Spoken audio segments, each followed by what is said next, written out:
Toute la semaine, nous sommes à Verdun à l'étal. C'est Cyril le chef qui a prévu de cuisiner pour nous. On s'occupe donc de la toute première recette de cette semaine. Qu'est-ce que tu as prévu pour nous, Cyril? Une panna cotta salée, pignon, parmesan, Ok. jambon cru. Donc pas un dessert, pour le Non, coup. un entrée. Amuse-bouche salée. Ah, voilà. Voilà, c'est plutôt surprenant. On commence par quoi? Par faire fondre la gélatine dans l'eau très très froide. D'accord.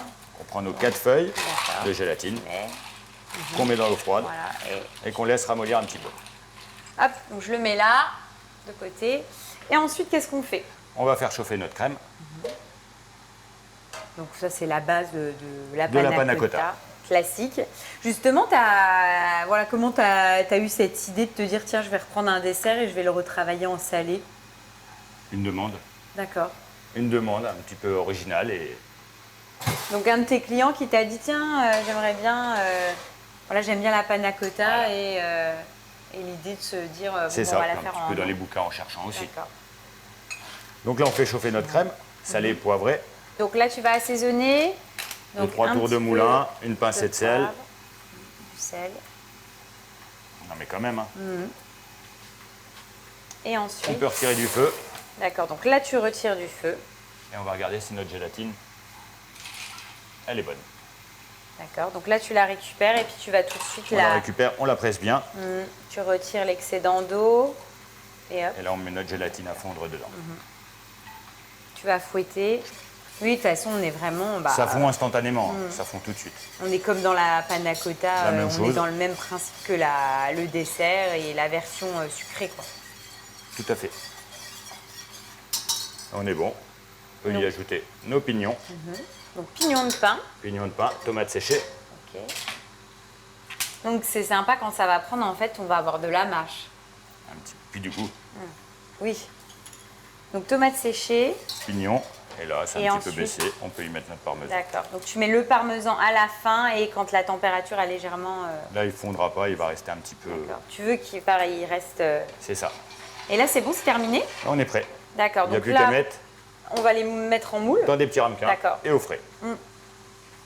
Donc, Donc là, tu... ils ont déjà été graissés au préalable. D'accord.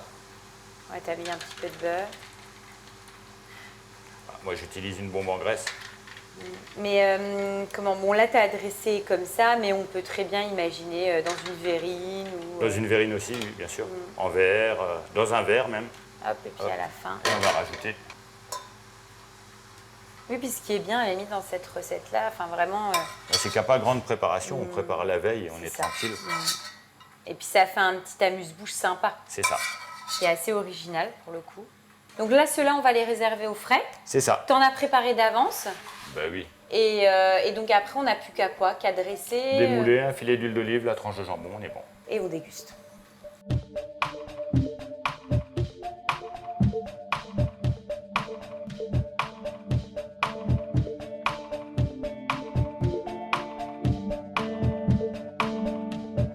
How do you get out of bed in the morning?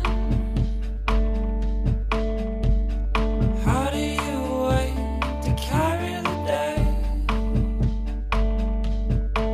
Yeah, I sing for pleasure. I've sung for pain.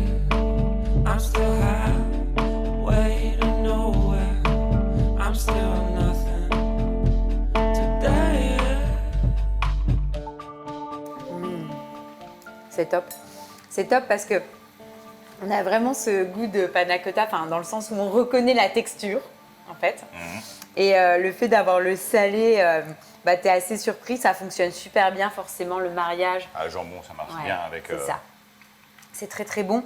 Et puis le mariage, pignon de pain, tomates séchées, jambon, ça match bien. Et puis tu as toute la douceur de la panna cotta qui est là pour apporter voilà, cette dimension gourmande.